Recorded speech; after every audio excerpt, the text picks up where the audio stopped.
مفتی عبدالعلی خان صاحب، شیخ آپ کی جانب بڑھیں گے.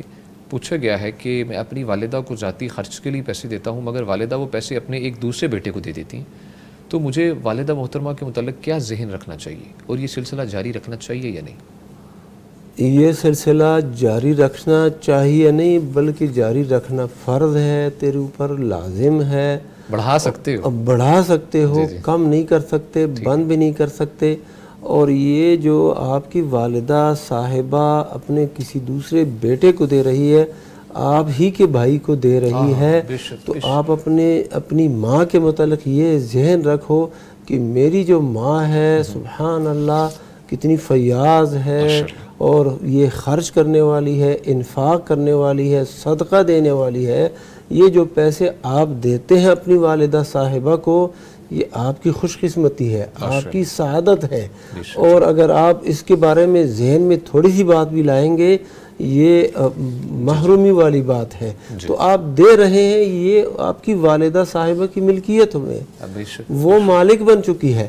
وہ آپ کو واپس دے دے، اپنے کسی بیٹی کو دے دے، اپنے بیٹے کو دے دے، کسی اور فقیر کو دے دے، اپنے آپ پہ لگائے، یہ اس کا اختیار ہے. آپ نہیں پوچھ سکتے، بلکہ آپ کو تو خوش ہونا چاہیے کہ وہ بھائی جو محتاج ہے اس کی ذمہ داری ایک طرح سے آپ پر بھی آتی ہے کہ وہ بھائی محتاج ہے، غریب ہے، اس کے بچے زیادہ ہیں، اور آپ کی والدہ اس کے ساتھ تعاون کرتی ہے. وہ تعاون آپ کے ذمہ تھا تو وہ والدہ ادا کر رہی ہے. سبحان اللہ، ایسے تو سوچنا بھی نہیں چاہیے. مفتی صاحب آج کے بارے میں رہنمائی فرمائیے گا. آپ کی بھی رہنمائی چاہیں گے اسی معاملے کے بارے میں کہ والدہ اگر دوسرے بیٹے کو دے دیتی ہیں، ایک بیٹا دے رہا ہے، والدہ وہی والے پیسے دوسرے بیٹے کو دیکھتی ہیں. اب وہ جو ہمارے بھائی ہیں وہ پوچھتے ہیں کہ میں اپنے ذہن میں گمان کوئی رکھ سکتا ہوں اس معاملے کے بارے میں والدہ کے متعلق؟ نہیں، والدہ کے بارے میں جو ہے وہ بدگمانی تو نہیں رکھنی چاہیے، کیونکہ آپ نے اپنا حق ادا کر دیا ہے، یعنی والدہ کو دے دیا نا. اب والدہ کی ثوابدید ہے، کہاں خرچ کرتی ہے. وہ ہو سکتا ہے کہ اس کا خرچ کرنا جائز ہو، یہ بھی ہو سکتا ہے کہ ناجائز ہو. اچھا، یہ اس کے اوپر نہیں ہے، اگر ناجائز ہے تو آپ سمجھا تو سکتے ہیں نا. سمجھانے والی بات تو جو ہے وہ ہر آدمی کے ذمہ ہے نا، کہ اگر کوئی منکر دیکھتا ہے، کوئی غلط کام شرعی خلاف دیکھتا ہے، وہ سمجھا سکتا ہے. سمجھانے کا انداز جو ہے والدین کو ایک یعنی مختلف ہوگا عام آدمی سے.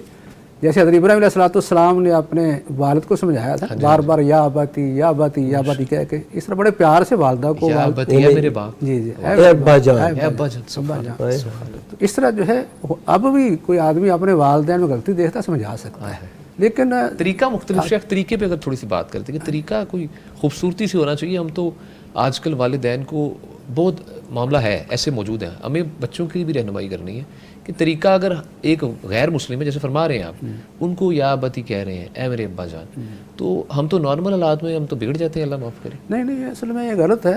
یہ میں سمجھتا ہوں کہ شرعی جو اخلاق ہے نا اس کے بالکل خلاف ہے.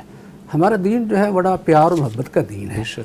اس میں دعوت کا انداز جو ہے اس کے لیے ہمارے نبی علیہ وسلم بڑے بہترین نمونہ ہے کہ آپ نے دعوت میں جو ہے وہ کوئی سختی نہیں کی، اور نہ ہی جن کو آپ نے دعوت دی ہے نا ان کو کوئی برا بلا کہا، نہ وہ غلط انداز اختیار کیا، بلکہ آپ نے اچھے انداز سے بات کی ہے، خیر خواہی کے انداز سے بات کی ہے.